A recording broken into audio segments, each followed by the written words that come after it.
చంద్రశేఖరరావు గారు నాటి టీఆర్ఎస్ అధినేత నాటి ముఖ్యమంత్రి గారికి ఒక కల వచ్చింది.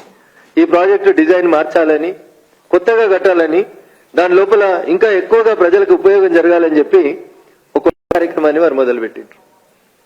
వారు మొదలుపెట్టిన రోజు వారు వేసినటువంటి అంచనా డిపిఆర్ ప్రకారం 63,000 కోట్లకి అంచనాతోటి 2016లో చంద్రశేఖరరావు గారు కాళేశ్వరం అనేటువంటి ప్రాజెక్టుకి ప్రపోజల్స్ రెడీ చేసి ముందు చేసినారు.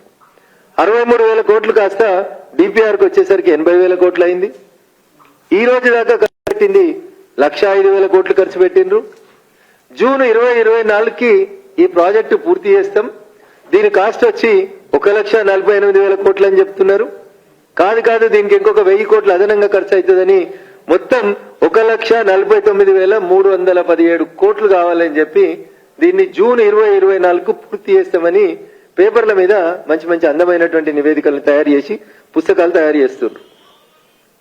ఎంతకు మొదలైందన్న 17,875 కోట్లకు మొదలై ఆ రోజు 12 లక్షల ఎకరాలకి మొదలైనటువంటి కాళేశ్వరం, ఇయాలటి కాళేశ్వరం నాటి ప్రాణహిత చేవెళ్ళ 17,875 కోట్ల నుంచి 1,49,317 కోట్లకి ఎన్హాన్స్ అయింది. అంటే తెలంగాణ సమాజం ఒకసారి ఆలోచించుకోవాలి. రఘునందన్ రావు చెప్తలేడు. ఈ రోజు దాకా ప్రభుత్వ అధికారిక గణాంకాల ప్రకారం ఎస్టిమేటెడ్ ఎకరాలు 18 లక్షల ఎకరాలకి నీళ్లు ఇవ్వాలని చెప్పి వీళ్ళు కలలు గాని 2016లో చంద్రశేఖరరావు గారు దీన్ని మొదలు పెడితే ఈ రోజు దాకా నీళ్లు ఇచ్చింది ఎంత అంటే వీళ్ళు గొప్పగా చెప్పుకున్నది కేవలం 42,000 ఆయకట్టుకు మాత్రమే నీళ్లు ఇవ్వడం జరిగింది.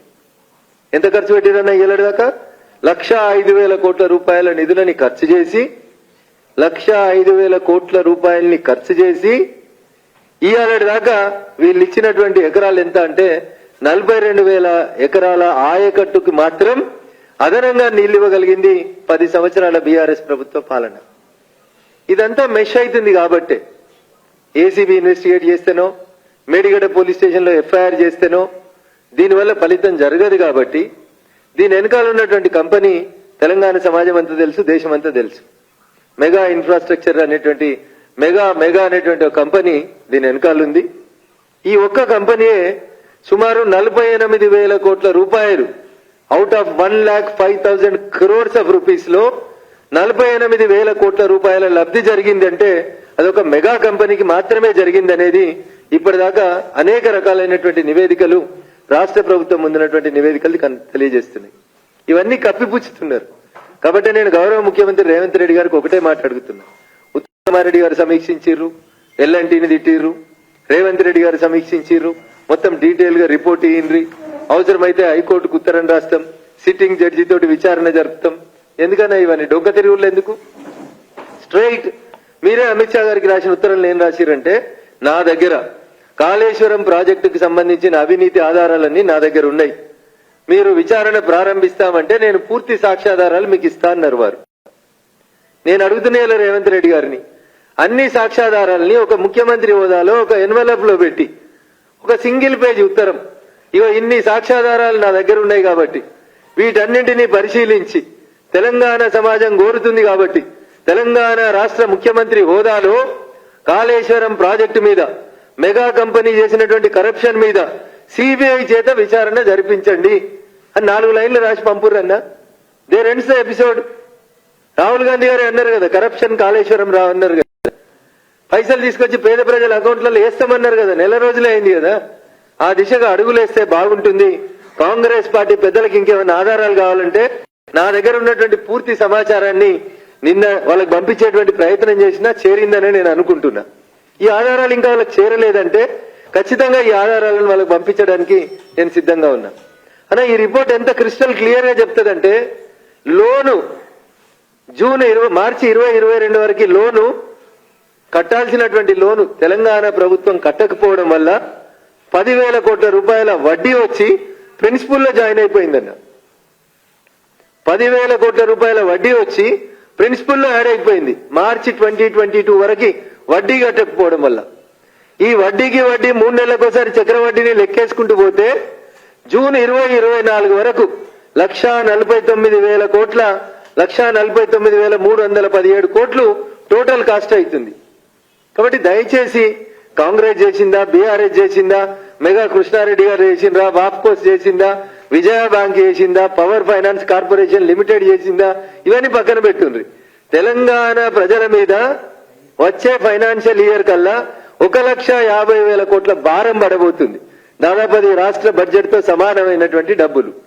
దీని మీద ఒక విచారణ జరుపుమని సిబిఐకి ఉత్తరం ఎందుకు రాస్తలేరు అని అంటే తవ్వితే ఎలుకలు పట్టినట్టు.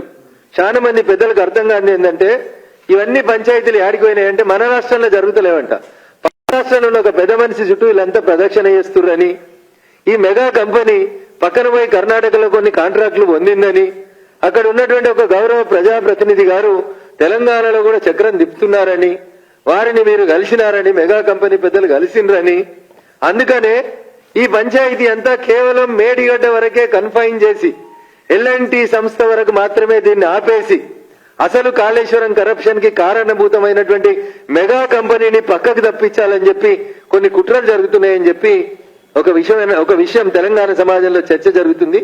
అందుకని దయచేసి గత ప్రభుత్వం చేసుకున్నటువంటి ఒప్పందాల లోపల భాగస్వాములు ఎవరు, కరప్షన్ ఎక్కడ జరిగింది, బిహెచ్ఎల్ కి 1,300 కోట్ల రూపాయల విలువ చేసే మోటార్లు కొనుగోలు చేసి 7,300 కోట్ల రూపాయల డబ్బులు చెల్లిస్తే ఇవాళ దాకా ఇన్వాయిస్లు రాలేదని కేంద్ర ఆడిట్ సంస్థలన్నీ అడిగితే కూడా ఎందుకు రాష్ట్ర ప్రభుత్వం నివేదిక ఇస్తలేదో ఒక్కసారి దయచేసి ఆలోచించాలి.